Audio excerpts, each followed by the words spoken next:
kebangsaan Indonesia. Jangan lupa nonton terus ya. Yang pertama, kita akan membahas tentang kebangkitan bangsa Timur. Berikut penjelasannya. Kebangkitan bangsa Timur atau nasionalisme Asia. Nasionalisme adalah paham kebangsaan yang berdasarkan kejayaan masa lalu atau paham kebangsaan yang menolak penjajahan untuk membentuk negara yang bersatu dan berdaulat. Interkoneksi bangsa-bangsa Asia. Yang pertama, komunitas Jawi. Komunitas Jawi adalah umat Islam Nusantara dan Asia Tenggara yang tinggal dan belajar di Makkah. Komunitas ini memiliki peran penting di Makkah, terutama dalam mengajarkan ilmu-ilmu agama. Yang kedua, Mahatma Gandhi. Mahatma Gandhi ikut serta melakukan perlawanan terhadap Inggris karena bangsa Indonesia dan India sama-sama memiliki kekayaan alam yang dijajah bangsa Barat. Senjata Satyagraha yang dilakukan pada tahun 1906 sampai dengan 1908. Yang ketiga, Sun Yat-sen. Ia mendirikan organisasi bernama Revive China Society. Idenya tentang 3 prinsip rakyat, yaitu nasionalisme, demokrasi, dan penghidupan rakyat. Keempat, Jose Rizal.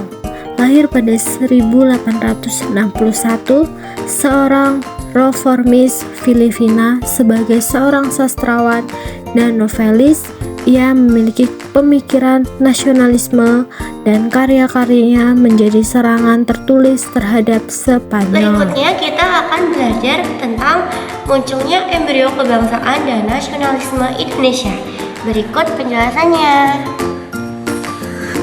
Munculnya embrio kebangsaan dan nasionalisme Indonesia. Fenomena pergerakan kebangsaan dan nasionalisme yang berkembang sejak awal abad ke-20 bukan sesuatu yang muncul begitu saja. Selain kebanggaan pada kejayaan masa lalu, terdapat faktor lain yang ikut memengaruhi munculnya kesadaran kebangsaan atau nasionalisme, yakni pertama, agama Islam sebagai agama mayoritas. Kedua, penjajahan oleh Belanda. Ketiga, pendidikan Barat telah melahirkan elit politik baru. Dan yang terakhir, Volkskrant, lembaga perwakilan rakyat Hindia Belanda yang didirikan pada tahun 1918. Selanjutnya yakni terbentuknya organisasi kebangsaan sebagai penanda bangkitnya kesadaran bangsa Indonesia. Yang pertama, organisasi Budi Utomo. Organisasi yang lahir pada 20 Mei 1908 ini didirikan oleh para pelajar Stovia di bawah pimpinan R. Sutomo. Organisasi yang berasal dari gagasan Dr. Wahidin Sudirohusodo ini menjadi tonggak awal kebangkitan Indonesia. Kedua, organisasi Sarekat Islam. Rekso Rumokso merupakan organisasi yang didirikan oleh Haji Samanhudi di Solo pada 16 Oktober 1905. Organisasi ini kemudian berganti nama menjadi Sarekat Dagang Islam.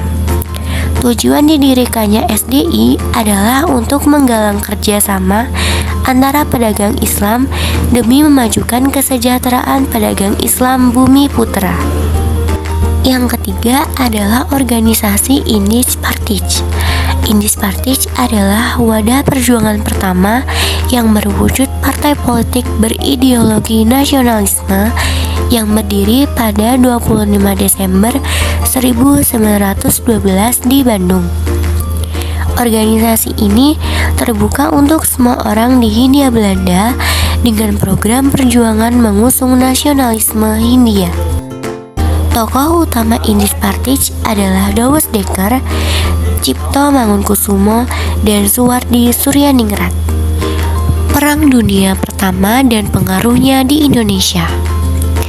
Perang Dunia Pertama yang berlangsung pada 1914 sampai 1918 menandai konflik besar pertama berskala internasional di abad 20. Perang Dunia Pertama dimulai dari pembunuhan terhadap pewaris mahkota Australia Hungaria. Perang Dunia Pertama berakhir setelah keluar perjanjian Versailles pada 1918.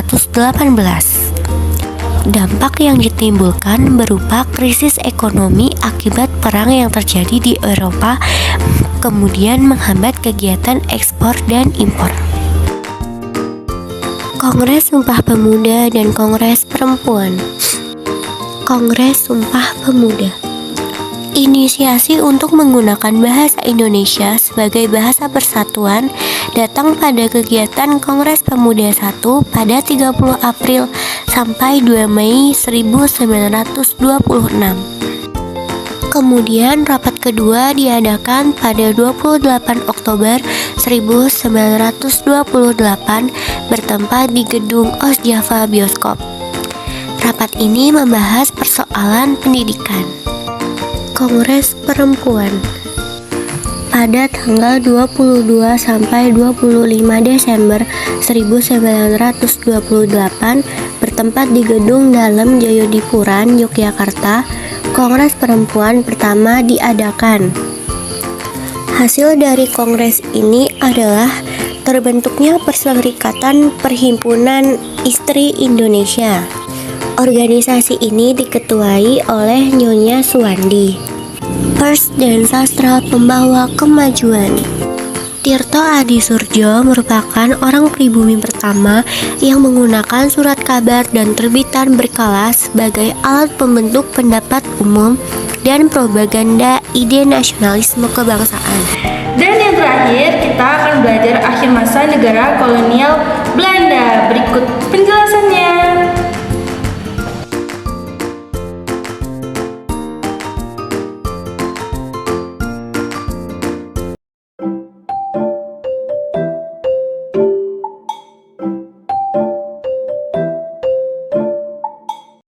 Yang pertama, krisis ekonomi global atau Global Depression. Peristiwa krisis ekonomi yang berdampak global paling bersejarah salah satunya adalah krisis yang dialami Amerika Serikat. Krisis yang berlangsung lama tersebut terbilang cukup parah hingga berimbas kepada negara-negara lainnya di dunia. Krisis tersebut dikenal dengan sebutan Depresi Dunia atau Great Depression. Padahal ekonomi Amerika Serikat sempat mengalami perkembangan yang begitu pesat pada tahun 1920-an dengan indikator peningkatan tajam pada kekayaan pada kurun waktu tahun 1920 sampai 1929. Namun ekonomi Amerika Serikat berubah drastis pada tahun 1929 ketika bank-bank di Amerika Serikat kesulitan modal akibat nasabah memindahkan tabungan mereka ke pasar saham yang berpusat di New York. Akibatnya pasar saham mengalami pertumbuhan yang cepat dengan puncaknya terjadi pada tahun 1929. Situasi ini membuat bank-bank kesulitan mengucurkan modal hingga membuat dunia usaha terjatuh selama 3 tahun sampai dengan musim panas tahun 1932. Walaupun demikian, bunga dari utang luar negeri masih harus dibayar hingga berakibat pada impor barang-barang hasil menurun drastis dan masih tetap rendah selama Great Depression melanda pada tahun 1931 sampai 1935. Hal tersebut menimbulkan banyak kesulitan perekonomian di seluruh daerah jajahan. Kondisi ini juga menimbulkan bangkrutnya perusahaan-perusahaan perkebunan baik di Jawa maupun di Sumatera. Jika diurutkan, dampak utama dari depresi bagi Hindia Belanda diantaranya: 1. Harga pasar semakin jatuh dan permintaan komoditas internasional menurun.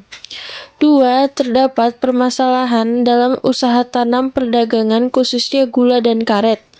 3. Krisis keuangan yang terjadi di hampir seluruh pelosok negeri disebabkan oleh berkurangnya penerimaan dan belanja negara. Hal ini mengakibatkannya turunnya kesempatan kerja, pendapatan, dan daya beli masyarakat. Yang kedua, kisah wabah dan penyakit di Nusantara.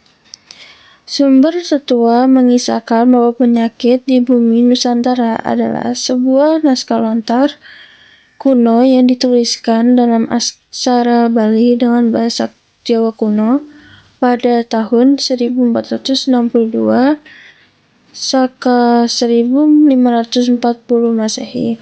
Dijelaskan bahwa hubungan perdagangan antar bangsa yang melalui jalur maritim dan perdagangan menyebabkan kemungkinan besar penyebaran berbagai penyakit. Sumber sejarah Portugis dan Spanyol juga menyebutkan bahwa penyakit cacar menjadi penyakit paling ditakuti di Asia Tenggara karena telah banyak penderita yang meninggal. Sekitar tahun 1625 sampai 1630 sempat terjadi wabah penyakit yang luar biasa. Penyakit yang dulu menyerang wilayah ini adalah penyakit yang saat ini kita kenal dengan TBC. Yang ketiga, Perang Dunia Kedua. Penyebab utama Perang Dunia Kedua bermula dari konflik peperangan yang dilakukan oleh Italia, Jerman, dan Jepang. Amerika Serikat memprotes dan mengkritik tindakan-tindakan dari Italia, Jerman, dan Jepang.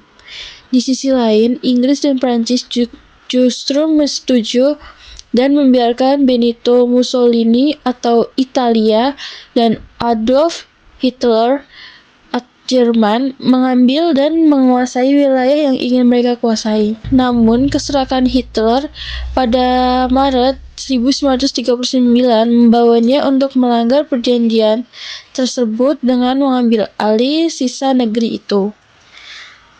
Kejadian ini ketika memancing kemarahan Inggris dan Prancis.